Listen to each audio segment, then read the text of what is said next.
Jackie, crime in our nation's capital has gotten so bad that some people say the only way to stay safe is to get out of the city. One former resident is speaking out, saying as a single woman, she had to leave. Beverly Hallberg joins us now. She is also a senior fellow at the Independent Women's Forum and president of District Media Group. Beverly, good to be with you from your new home in South Carolina there, where you moved after you left D.C.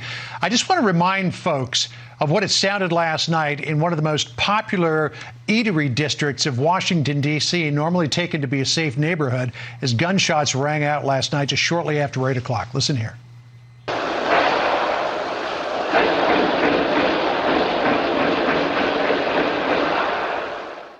Sounded like the Wild West there, and this shooting in Logan Circle after that shooting outside Nat Stadium last Saturday night, and then as well the killing of a 6-year-old girl in southeast Washington, D.C. I mean, it's just extraordinary what seems to be happening in this nation's capital. You got out, Beverly, because of the rise in crime last year. What do you make of what's going on in this city and other cities across America, including New York City and Chicago? Well, I saw when I came to D.C. 20 years ago that there was a lot of crime in this city. There were homicides, there were things like theft going on, and then the city changed. It got better. And what I have seen since COVID has started is that the city has really declined, and I found myself as a single person living alone, whether it was my car continuing to get broken into, I was followed while I was running with a man yelling at me because I was running without a mask, I had scammers coming to my door, and I thought to myself, if the defund the police movement is still here, and I don't blame the police for that. I think they've had a lot of attacks thrown at them. I think they've been demoralized. I am for the police, but I knew if I called, I wasn't sure if they were going to respond. And if a man did break into my house, I wasn't sure that I was going to be able to protect myself. And even to be able to get the right to own a gun in Washington, D.C., there were too many hoops to jump through in order to protect myself in time. So I made the really hard decision of leaving my home for 20 years because I didn't think that the police were given the tools they needed to respond to me. So I find all of this tragic. I left hoping that I was wrong about the city continuing to go in this decline, but sadly, after what we've seen in the past week and months prior, it seems like it's only getting worse. You know, that the chairman of the D.C. Police Union saying not only have they been not given the tools that they need to address crime, that those tools have been taken away from them.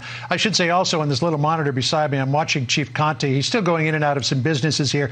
Eventually, he's going to come up to a podium that has been set up, we expect, and give a press conference, so we may have to jump in with that. But when you look at the statistics, Beverly, over the last year, year to date, there have been 455 assaults with guns here in Washington, D.C. That's an uptick from 2020, when at this point there were 422. But as Chief Conte pointed out, last year was a record for homicides that was set back in, eclipsed what was set back in 2004, 198 homicides in the District of Columbia.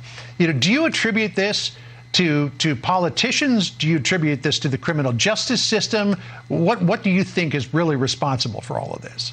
Well, when I saw this uptick was when COVID started, when the shutdowns happened. And I think even when there were all these protocols where it pitted people against each other, there were the loss of jobs. So I think economically it led to this. But where I saw the real change in the violence in the city was when the defund the police movement started. When that started, it seemed that crime just had this surge in the city. And I felt that, and I experienced it, and I felt that I needed to leave. And by the way, I think Fox has done a good job with covering the crime wave. But I also think it's tragic that the reason why there is mainstream coverage of this today is because of one affluent neighborhood that received, unfortunately, this horrific thing this past week. But in Southeast D.C., we are seeing neighborhoods who are experiencing this on a daily basis. There's a reason why 80% of minorities in this country say they don't want to defund the police, but yet the spotlight hasn't been on them till now. So I'm glad there is finally coverage, but it's really been certain neighborhoods in D.C. that have been dealing with this on a daily basis, and that's why we do need to staff up the police. The police are there to help the most vulnerable,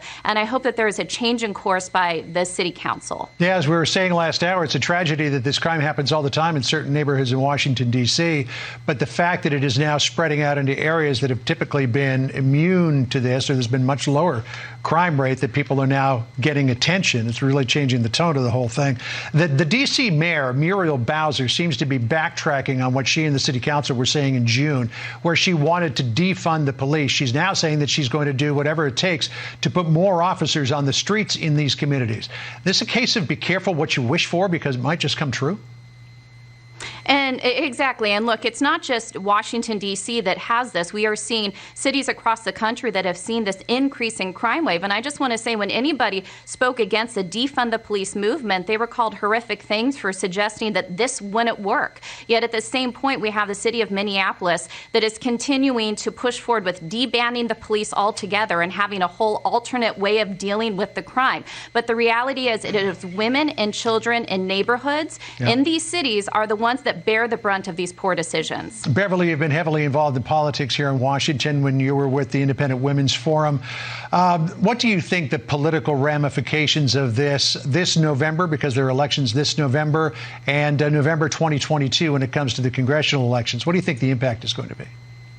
I think it's going to be huge. I think it's going to be a test to see what people really thought of the policies of Joe Biden. He's now been president for 6 months, and I would say between the defund the police movement, which we already know from public polling is unpopular. You also have critical race theory that's being pushed. You also have right now a lot of disagreement among Americans with vaccines, whether or not those will be mandated, and the potential of there being a mask mandate coming down the pike as well. So I think we have a lot of issues. And by the way, also inflation going up. Things cost a lot. So I do think there could be a Republican wave this fall, which is going to be interesting to see what could come in the midterms. I think liberals are going to have to change their course, because I don't think the American people are buying what they're giving, because it's impacting all of us on a daily basis. Beverly Hallberg, appreciate your thoughts. Thanks so much for being with us today.